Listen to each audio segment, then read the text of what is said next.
नमस्कार, माझं नाव सुशीला। माझ्या चॅनलला तुमचं मनापासून स्वागत आहे। आज मी बऱ्याच दिवसांनी तुमच्यासाठी रेसिपी घेऊन येते। रेसिपी तुमच्यापर्यंत मी गोड तिखट अशा रेसिपी केलेल्या आहे, पण आज मी डाएटबद्दल रेसिपी घेऊन येते।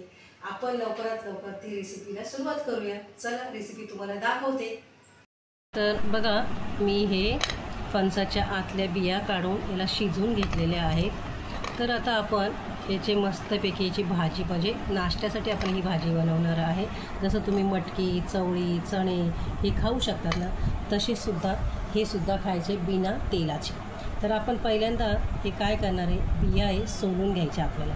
फक्त अशी कट करून घ्यायच्या, त्याची वरची जी साल आहे ती काढून घ्यायची आपल्याला। ही साल आहे ही अशी काढून घ्यायची आपल्याला। ह्या सर्व बिया आपल्याला सालीच्या अशा काढायच्या।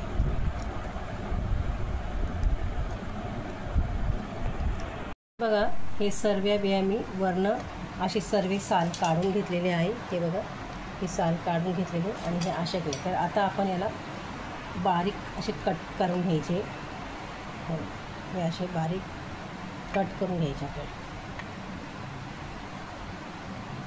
सर्व बिया आपल्याला अशाच कट करून घ्यायच्या आहे, कारण खाताना एकदम आखे वाटणार नाही आपल्याला, व्यवस्थित वाटेल। हे असे कट करून घ्यायच्या। तर हे बघा, मी कट करून घेतले। त्याचबरोबर आता आपल्याला कांदा एक कापून घेतलेला, अर्धा टोमॅटो कापून घेतलेले आणि तडका द्यायला मी एक भांडं ठेवलं।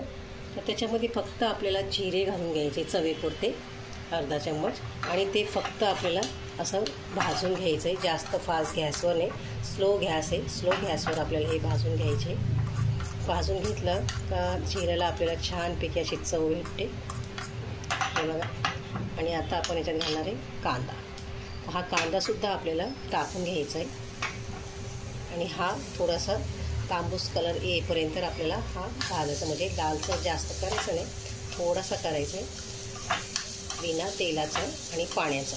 तर हे आपल्याला असंपैकी आपलं 5 मिनटं एक आपल्याला हलवून घ्यायचं आहे व्यवस्थित। आणि जर तुम्हाला असं वाटलं का लाल कांदा होत नाही लवकर, तर त्याच्यामध्ये आपल्याला थोडंसं मीठ घालून घ्यायचं आहे आणि त्यामुळे आपला कांदा पटकन लाल होणार। एक 5 मिनटं आपल्याला हे हलवून घ्यायचं आहे। बघा, हा कांदा लालसर आता झालेला आहे। त्याच्यामध्ये आता आपण घालणार आहे टॅमॅटो। हा अर्धा टॅमॅटो मी कापला, तुम्हाला हवा तर तुम्ही एक घालू शकता। आणि आपण थोडं मीठ घातलंच होतं, त्यात आणखी थोडंसं मीठ घालायचं आणि त्यालासुद्धा आपण परतून घ्यायचं असं व्यवस्थित। एकदा लालसर झाला ना, टॅमॅटोला कसं पाणी सुटतं, त्यामुळे म्हणून टॅमॅटोमध्ये आपल्याला एक्स्ट्रा पाणी घालायचं नाही आहे।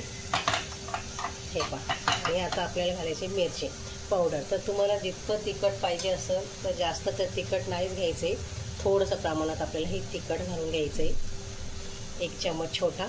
हे बघा, आपोआप पाणी सुटलं की नाही बघा, तेलाला तेल नाही आहे पाण्याला बघा। आणि एकदा हे आपण टॅमॅटोला आता हे पाणी सुटलेलं आहे, तर आपल्याला एकदा हलवून घ्यायचं आहे व्यवस्थितमध्ये, ताकी टॅमॅटो अगदी नरम आणि मऊसूत झाला पाहिजे। हे पहा, हे सुंदर असं झालेलं आहे। त्याचबरोबर आता आपण जे फोडी करून घेतलेले आहे ते त्याच्यामध्ये आता आपल्याला मिक्स करून घ्यायचं आहे, एकजीव करून घ्यायचं आहे, का की ते जे आपण तळलं नाही, पण निदानला आपण टॅमॅटो कांदा मिक्स केलेला आहे, मीठ मिक्स केलेलं आहे, त्याच्यामुळे आता याला चव येणार आणि मस्तपैकी आपल्याला ही नाश्त्याची सुंदर अशी रेसिपी होणार आहे। की आपली झालेली आहे। आता थोडीशी आपल्याला याच्यामध्ये हळद टाकून घ्यायची। हळद पण खाल्लेली छान असते शरीराला। तर हे बघा, आता आपण हा गॅस बंद करणार आहे आणि आपण परत त्या डिशमध्ये आपण काढून घ्यायची। सुंदर असा वास सुटला, अगदी छानपैकी झालेली रेसिपी आहे पण, आणि ही डाएटला खूपच छान आहे। हे बघा, आणि तुम्हाला पोट भरेल अशी ही रेसिपी झालेली आहे। त्याच्यामध्ये थोडासा आता आपल्याला कोथिंबीर घालून घ्यायची। कोथिंबीरने सुद्धा आपल्याला चव छानपैकी येणार आहे। तर बघा, ही कशी रेसिपी तुम्हाला वाटली, तुम्ही नक्की ट्राय करा। आणि फणस ज्या वेळेस येतो त्या वेळेस आपल्याला हे खायला भेटणार। फणस कसा वर्षातून एकदा येतो, त्यामुळे तुम्हाला खायला घ्या तुम्ही हे करून रेसिपी। तर रेसिपी आवडली असेल तर लाईक शेअर सबस्क्राईब करायला विसरू नका. परत तुमच्यासाठी डाएटची जर तुम्हाला कुणाला रेसिपी पाहिजे असेल कशापासून बनणारी ती मला नक्की सांगा, तर मी तुमच्यासाठी नक्कीच बनवेन. चला आता रेसिपी आवडली तर बाय बाय.